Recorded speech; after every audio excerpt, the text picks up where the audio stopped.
Hello दोस्तों, study zone classes के YouTube channel पे आपका एक बार फिर से स्वागत है। हमारे चैप्टर नंबर 2 चल रहा है, उसकी एक्सरसाइज 2.2 चल रही है।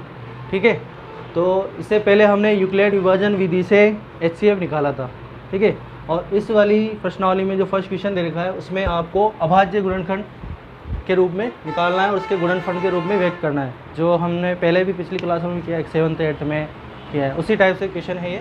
तो ठीक है, हम क्या करेंगे, इनका अभाज्य गुणनखंड करेंगे और उनको गुणनफल के रूप में दर्शाएंगे। ठीक है, जैसे पहला क्वेश्चन है 468 468 का करेंगे। 468 का पहला क्वेश्चन है ना, इसका अभाज्य गुणनखंड करेंगे पहले 2 का। ठीक है, 2 3 4, फिर 2 का देंगे, 1 2 2 1 2 2 7 2 14। अब इसमें 3 का जाएगा, 3 तिया 9। ठीक है, और 2 27, 9 तिया 27। फिर 3 का देंगे 1 और 1 तिया 3 तिया 9। अब इसमें 13 का जाएगा, 1 13 13। तो इसके अभाज्य गुणनखंड क्या बन गए, 468 के। यहाँ लिख दो नीचे अभाज्य गुणनखंड।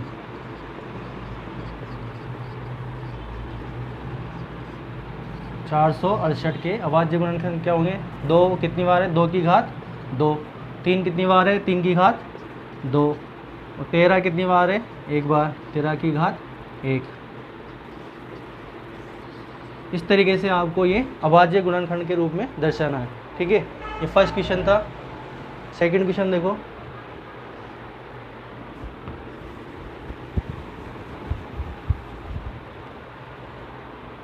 नाइन 4 5। इसका हमें क्या करना है, अभाज्य गुणनखंड करके उसके गुणनफल के रूप में व्यक्त करना है। ठीक है, तो 9 4 5 का हम भाग देंगे। देखो सबसे पहले तो हम किसका देखते हैं, 2 का। 2 का तो जाएगा नहीं क्योंकि इसके पीछे 5 आ रहा है, विषम संख्या आएगी। ठीक है, अब देंगे हम 3 का। 3 का देने के लिए हम चेक करेंगे कि इसमें 3 का भाग जाता है या नहीं जाता। तो 9 और ये 9 9 9 18, 18 में 3 का भाग जाता है, तो हम इसमें 3 का भाग दे देंगे। दे दो, 3 तिया 9। इसके बाद 1 तिया 3, 1 बचा 15, 5 तिया 15। फिर देख लो 3 का जा रहा है, नहीं जा रहा, जा रहा है इसमें। 3 का 2 1 बार, अब 1 में नहीं जाएगा तो 0। ठीक है, और 5 तिया 15, एक बार और जाएगा। 3 का 2 3 तिया 9 और 5 तिया 15। ठीक है, फिर इसके बाद 5 का जाएगा इसमें कितनी बार, 7 बार। फिर 7 का जाएगा 1 बार। अब इसको अभाज्य गुणनखंड के रूप में व्यक्त कर दो,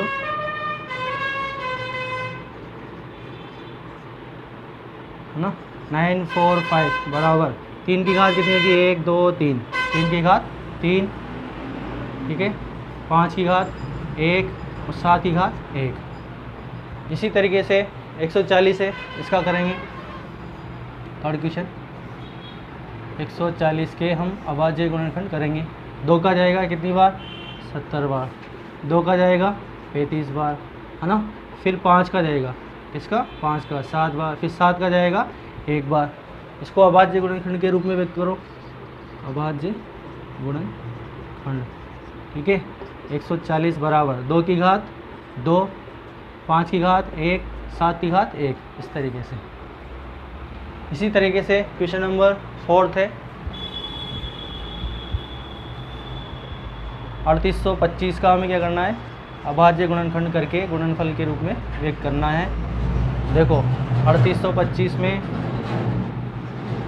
सबसे पहले देखो 3 का भाग जाता है या नहीं जाता, चेक कर लो। 5 का जाएगा, 5 का 2 इसमें कितनी बार जाएगा, 7 पंजे 35, 3 बचे 20 32 हो गए। 32 में 6 पंजे 30, 5 बचे 25, 5 पंजे 25। ठीक है, फिर 5 का जाएगा, देखो 1 पंजे 5, 2 बचे 26 हो गए, 5 पंजे 25, 1 बचेगा और 15, 5 दिया 15। अब देखो इसमें किसका जा रहा है भाग, 3 और ये 6 6 3 9, 3 का भाग जाएगा इसमें। ठीक है, 5 दिया 15 और 1 51। अब देखो वापस 3 का जाएगा कितनी बार, 1 तिया 3, 2 तिया 6, ज़्यादा हो जाता है 1 बार, 1 तिया 3, 2 बचे 7 तिया 21। अब 17 में 17 का ही जाएगा 1 बार, ठीक है। अब इसके अभाज्य गुणनखंड,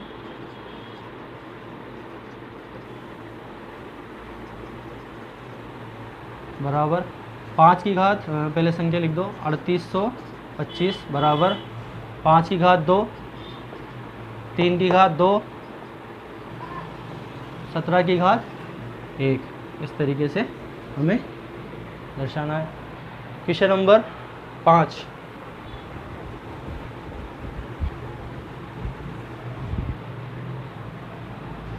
बीस 570 20,570 के हमें क्या करना है, अभाज्य गुणनखंड करना है। देखो सबसे पहले किसका भाग देंगे, 2 का, तो 2 कितनी बार जाएगा, 1 2 2, ठीक है, 0 2 2 4, 1 बचा 17, 17 में 8 2 16, 1 बचा 10 हो गए 5 बार, 5 दूनी 10, ठीक है। अब देखो इसमें 2 का तो जाएगा नहीं, 3 का चेक करने के लिए क्या करेंगे, 10 11 11 और 5 16, तो नहीं जाएगा, 5 का ही जाएगा इसके अंदर, 5 दूनी 10, ठीक है। 2 में जाएगा नहीं तो 0 आएगी। यहाँ पे बच्चे गलती कर देते हैं, क्योंकि यहाँ पे मान लो छोटी संख्या आ गई तो वो क्या करते हैं, 0 नहीं लिख के और अगली वाली संख्या को लेके उसमें भाग दे देते हैं, और ये गड़बड़ हो जाती है यहाँ पे, ठीक है। तो इस चीज़ का आपको ध्यान रखना है, ठीक है। 5 का 10 में 2 बार, 2 में जाएगा ही नहीं, 0 आ गया। ये अब कितना हो गया, 28, 28 में 5 का भाग देंगे, कितना आएगा, 5 पंजे 25, कितने बचे 3, 7 पंजे 35 हो जाएंगे, ठीक है। इसके बाद वापस चेक कर लो कि किसका जाएगा, 7 5 5 2 7 7 14, 14 में 3 का भाग नहीं जाता, ठीक है।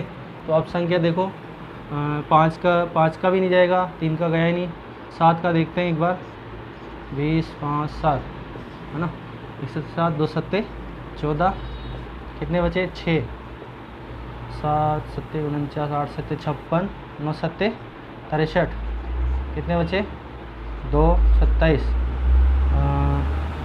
3 3 9 7 21, 8 या 24, नहीं जाएगा, 7 का नहीं जाएगा।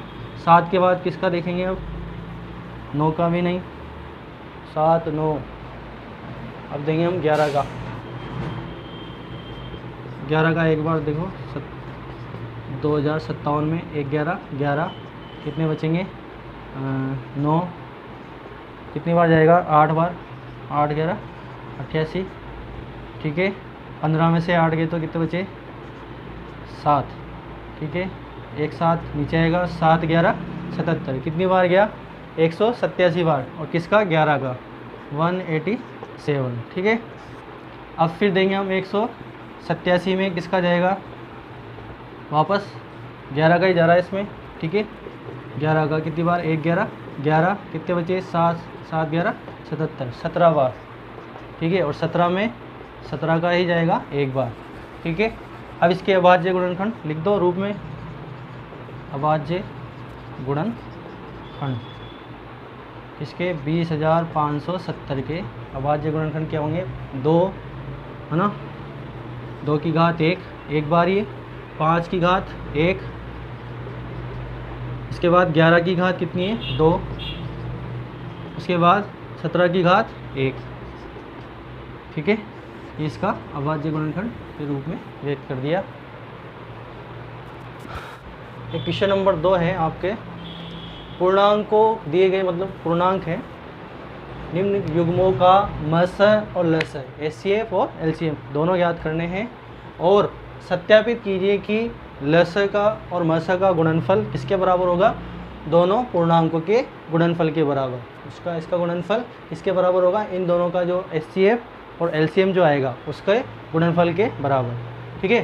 तो पहले मैं इसके बारे में बता देता हूँ आपको कि यदि हम लस किन्हीं संख्याओं, 2 संख्याओं का लस और मस दोनों, ये तो क्या आ गया अपने मस इंटू लस, ठीक है। इन दोनों को जब गुणा करते हैं तो ये किसके बराबर होगा, जो दिए गए पूर्णांक होते हैं, मान लो इसको A मान लो, इसको B मान लो, A इंटू B के गुणनफल के बराबर होता है, ठीक है।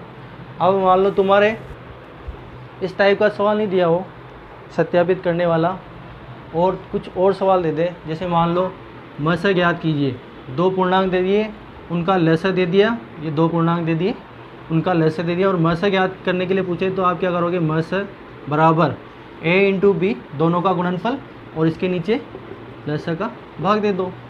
यदि आपसे लसर पूछे, मसक दे दिया और दोनों पूर्णांक दे दिए, तब आप क्या करोगे, लसर बराबर क्या करोगे, a इंटू बी बटा मसक का भाग दे दोगे। ठीक है। और यदि लसर और मसक दे दिया और एक पूर्णांक दे दिया आपको, तो दूसरा पूर्णांक पूछे तो क्या करोगे, जैसे मान लो b के बारे में पूछे तो क्या करोगे, लसर इंटू मसक, ठीक है, और बटा में a। मान लो b का वैल्यू पूछे तो, और a की पूछे तो a इधर आ जाएगा और b वहाँ चला जाएगा। ठीक है। ये तो आपके जब इस तरह से सवाल दे दे। अभी तो हमें क्या करना है, सत्यापित करना है। ठीक है। HCF निकालना है, LCM निकालना है, और उन दोनों का गुणनफल किसके बराबर आना चाहिए, इन दोनों पूर्णांकों के बराबर। ठीक है। तो सबसे पहले हम फर्स्ट क्वेश्चन करते हैं इसका 96 और 404 का। ठीक है।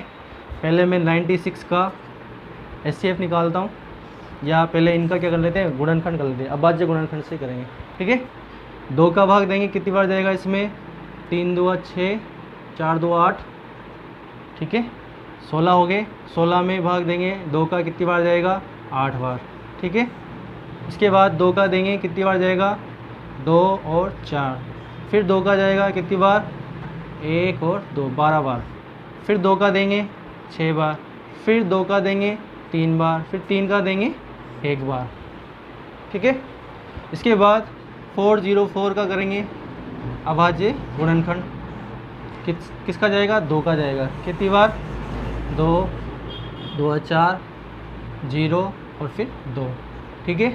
फिर 2 का देंगे, कितनी बार जाएगा, 101 बार। ठीक है। अब देखो 101 में केवल 101 का जाएगा, क्योंकि ये अभाज्य संख्या आ गई है। 101 में 101 का 1 बार। ठीक है। अब हम इनको लिखते हैं गुणनखंड के रूप में। 96 इज इक्वल टू 2 की घात कितनी, 1 2 3 4 5, 2 की घात 5। ठीक है। 3 की घात 1। इसके बाद इसका देखते हैं 404 अभाज्य, यहाँ लिख देते हैं अपन अभाज्य गुणनखंड, हाँ, अभाज्य गुणनखंड। ठीक है। 404 का क्या होगा, 2 की घात 2 और 101 की घात 1। ठीक है। अब मैं क्या निकालता हूँ, पहले इसका HCF। HCF क्या होगा, मसक क्या होगा, इसमें जो उभयनिष्ठ घात आएगी, जिसकी घात सबसे कम होगी, उभयनिष्ठ भी हो और सबसे कम घात, तो सबसे कम उभयनिष्ठ कौन आ रहा है, पहले तो ये देखते हैं अपन, 2 आ रहा है। ठीक है। 2 की सबसे न्यूनतम घात कौन सी है, 2 की घात 2, केवल 2 की घात 2, इसका क्या होगा, HCF, इसका मान क्या होगा, 4। ठीक है। उसके बाद हम क्या निकालेंगे, इसका LCM। LCM क्या होता है, देखो इसमें देखेंगे कि जितने भी गुणनखंड हैं, एक तो गुणनखंड अभाज्य संख्या कौन कौन सी आ रही है, एक तो 2 आ रही है, एक 3 आ रही है और एक 101 आ रही है, तो इन सब की अधिकतम घातें रहेगी। तो पहले तो 2 की घात कितनी आ रही है इसमें, अधिकतम 5। फिर 3 भी है, 3 की घात अधिकतम 1, 101 की घात 101 घात आएगी। ठीक है। इसको हल करते हैं अपन। 2 की घात 5 का मान कितना होगा, गुणा करके देख लो, 2 की घात 5 का मान यहाँ से। ठीक है। 1 2 3 4 और ये 5 है ना, 4 4 4 इंटू 4 इंटू 2, 4 चौको 16, दूनी 32, कितना होगा, 32। 32 को फिर किससे गुणा करेंगे, 3 से। 3 से गुणा करोगे तो कितना आएगा, 3 2 6, ठीक है, 3 3 9।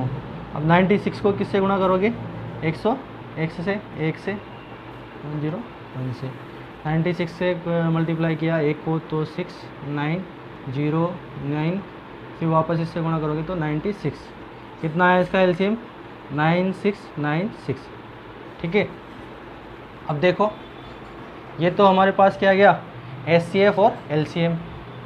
एचसीएफ तो क्या है 4, एलसीएम क्या आया 9696। ठीक है। अब हमें क्या करना है, सत्यापित करना है। क्या करना है, सत्यापित करना है, सत्यापन के लिए ना, सत्यापन के लिए, ठीक है।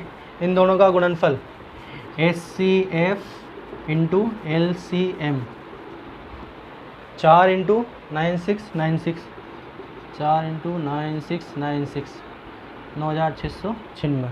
इन दोनों को गुणा करके लो, 9696 को 4 से गुणा करोगे तो कितना आएगा, 6 चौको 24 के 4 हासिल लगे 2, 9 9 नाम 2 उठा 3 4 नाम 36 37 38 38 के 8 हासिल लगे 3, 6 चौको 24 25 26 27 के 7 हासिल लगे 2, 9 चौको 36 37 38 38,784 क्या है हमारे पास इन दोनों का गुणनफल।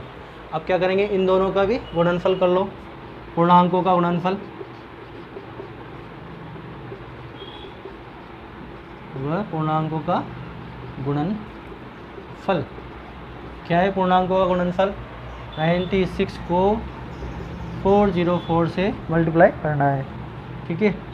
तो 96 404 को कर लो, कितनी बार गुणा करेंगे इसको, 6 चौको 24 के 4 हासिल लगे 2, 9 चौको 36 है ना, 37 38, ठीक है। 1 2 0 फिर वापस 4 8 3, कितना हो गया 4 8 7 8 38,784, ठीक है। अब देखो लसा और मसा का गुणनफल तो कितना रहा है 38,784, और पूर्णांकों का गुणनफल भी कितना रहा है 38,784, दोनों बराबर है। तो यहाँ पे लिख दो, अतः HCF इंटू LCM बराबर पूर्णांकों का गुणनफल, ठीक है। तो ये हमारे पास सत्यापन हो चुका है, ठीक है। इस तरीके से आपको ये सवाल करने हैं। पहले क्या करना है, अभाज्य गुणनखंड करके इस रूप में घातों के रूप में लिखने हैं, फिर उसके बाद इनका LCM निकालना है और HCF निकालना है। HCF क्या होता है, उभयनिष्ठ जो अभाज्य संख्या होगी उसकी न्यूनतम घात, ठीक है। और यहाँ पे क्या होगी, सभी गुणनखंड जो होंगे अभाज्य संख्याएं होंगी उनकी अधिकतम घातें, ठीक है, उनको गुणा करेंगे तो क्या आ जाएगा लसर, और जो न्यूनतम वाला रहेगा वो क्या आ जाएगा इसका मसर। उन दोनों को गुणा करोगे तो किसके बराबर आएगा, पूर्णांकों के गुणनफल के बराबर। इसी तरीके से सेकंड क्वेश्चन है जो मैं बताता हूँ।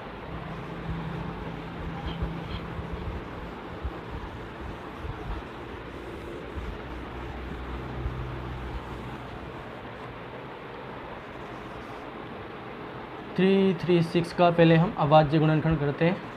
पहले 2 का भाग देंगे, कितनी बार जाएगा, इधर दे लो 3 3 6 में 2 का कितनी बार जाएगा, 1 2 2, ठीक है। 5 13, 6 दूनी 12, 1 बचा 16, 8 168, ठीक है।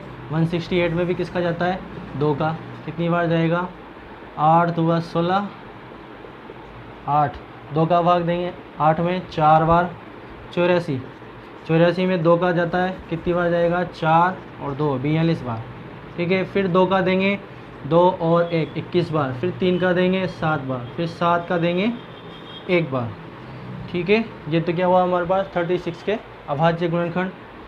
54 के भी करेंगे अभाज्य गुणनखंड, ठीक है।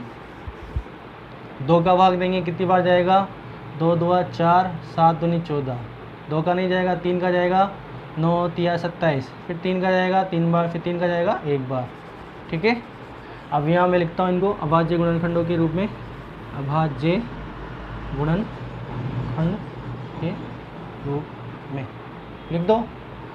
3 3 6 इक्वल टू 1 2 3 4, 2 की घात कितनी आ रही है अधिकतम 4, 3 की घात 1, 7 की घात 1, ठीक है।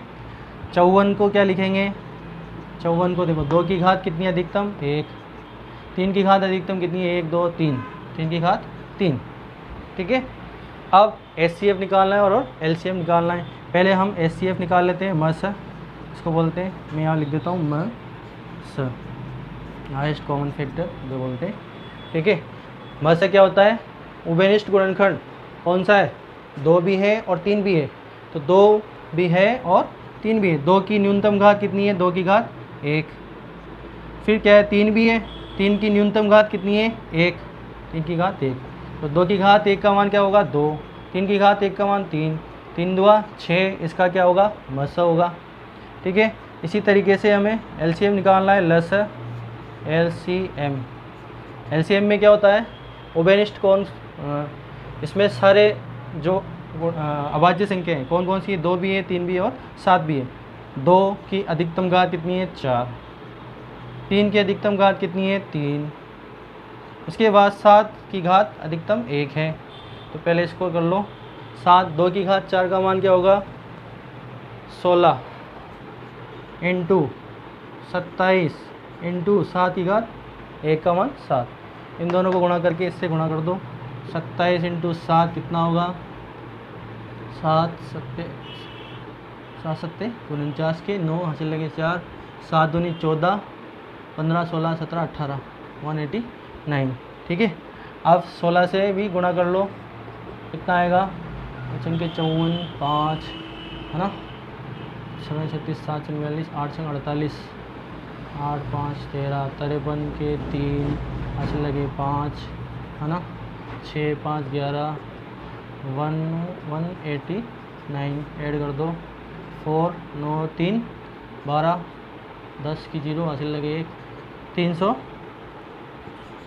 3024। ठीक है, ये इसका क्या आएगा एलसीएम आएगा। अब देखो एलसीएम निकाल लिया, एचसीएफ निकाल लिया, अब सत्यापन करना है। क्या करना है सत्यापन के लिए, है ना, सत्यापन के लिए क्या करना पड़ेगा, पहले तो एचसीएफ इंटू एलसीएम दोनों का गुणनफल 6 इंटू 3024, 6 इंटू 3024 गुणा करके देख लो, 3024 को 6 से मल्टीप्लाई करो, 6 चौको 24 के 4 हासिल लगे 2, 6 दूनी 12 13 14, 14 के 4 हासिल लगा 1 0 1, 6 तिया 18 है ना, 18 14 4, 18 14 4। इसके बाद पूर्णांकों का गुणनफल है ना, पूर्णांकों का गुणनफल, पूर्णांक कौन कौन से हमारे पास 336 और 54, इन दोनों को गुणा करो, 336 को 54 से गुणा करना है, 6 चौको 24 के 4 हासिल लगे 2, 4 तिया 12 13 14 के 4 हासिल लगा 1, 4 तिया 12 और 1 13। ठीक है, 6 पंजे 30 की 0 हासिल लगे 3, 5 तिया 15 16 17 18 के 8 हासिल लगा 1, 5 तिया 15 और 1 16। इस तरीके से 4 4 8 9 10 11 का 1 हासिल लगे 1 8 18 14 4।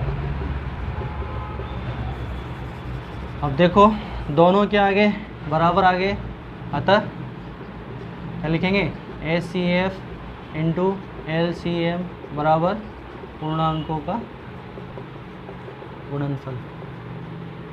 तो ये बात सत्यापित होती है।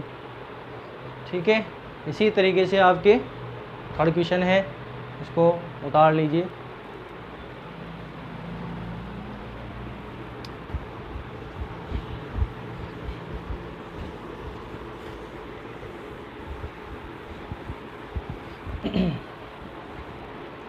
देखो थर्ड क्वेश्चन 90 और 144 का पहले तो एचसीएफ और एलसीएम निकालने के लिए हमें क्या करना पड़ेगा, अभाज्य गुणनखंड 90, क्वेश्चन यहाँ लिख देता हूँ मैं, 90 तथा 144। ठीक है, थर्ड क्वेश्चन करते हैं। 90 का अभाज्य गुणनखंड करेंगे। ठीक है, 2 का भाग जाएगा 45 दूनी 90, 3 का जाएगा कितनी बार 1 15 15 2 15 30 3 15 45, फिर 3 का जाएगा 5 बार, 5 का जाएगा 1 बार। क्या बने इसके गुणनखंड अभी लिख देंगे। 144 में 2 का देंगे कितनी बार 7 दूनी 14 2। ठीक है, फिर 2 का जाएगा कितनी बार 36। ठीक है, फिर 2 का देंगे कितनी बार जाएगा 18, फिर 2 का देंगे कितनी बार 9, फिर 3 का जाएगा 3 बार, 3 का 1 बार। अभाज्य गुणनखंड लिखो इसके, अभाज्य गुणनखंड। ठीक है, 90 का क्या होगा 2 की घात 1, 3 की घात 1 2, 5 की घात 1। ठीक है, 144 के अभाज्य गुणनखंड लिखेंगे। 2 की घात कितनी है? 1 2 3 4, 2 की घात 4, 3 की घात 2। ठीक है, अब हमें क्या निकालना है? HCF मतलब मस। मस क्या होता है? उभयनिष्ठ गुणनखंड की न्यूनतम घात। उभयनिष्ठ गुणनखंड कौन कौन है? 2 भी है और 3 भी है। 2 की न्यूनतम घात 1, 3 की न्यूनतम घात 2। ठीक है, 2 की घात 1 का मान 2, 3 की घात 2 का मान कितना होता है? 9। 9 को 2 से गुणा करोगे तो कितना आएगा? 18। इसी तरीके से LCM निकालते हैं, मतलब लसर। लसर में क्या करते हैं? कौन कौन से गुणनखंड है इसके अंदर? 2 भी है, 3 भी है और 5 भी है। सबकी अधिकतम घात। 2 की अधिकतम घात कितनी है? 4। 3 की अधिकतम घात कितनी है? 2। 5 की अधिकतम घात कितनी है? 1। 2 की अधिकतम घात 4। 4 का मान कितना होता है? 2 की घात 4 का मान 16। 3 का 9, 5 का 1 घात है तो 5 ही आएगा। ठीक है, 5 16 80। कितने? 80 को 9 से गुणा करोगे तो 8 9 72, 720। इसका क्या होगा? LCM होगा। अब हमें सत्यापन करना है। सत्यापन के लिए क्या करते हैं? सत्यापन के लिए पहले इधर का देख लो, HCF और LCM का गुणनफल।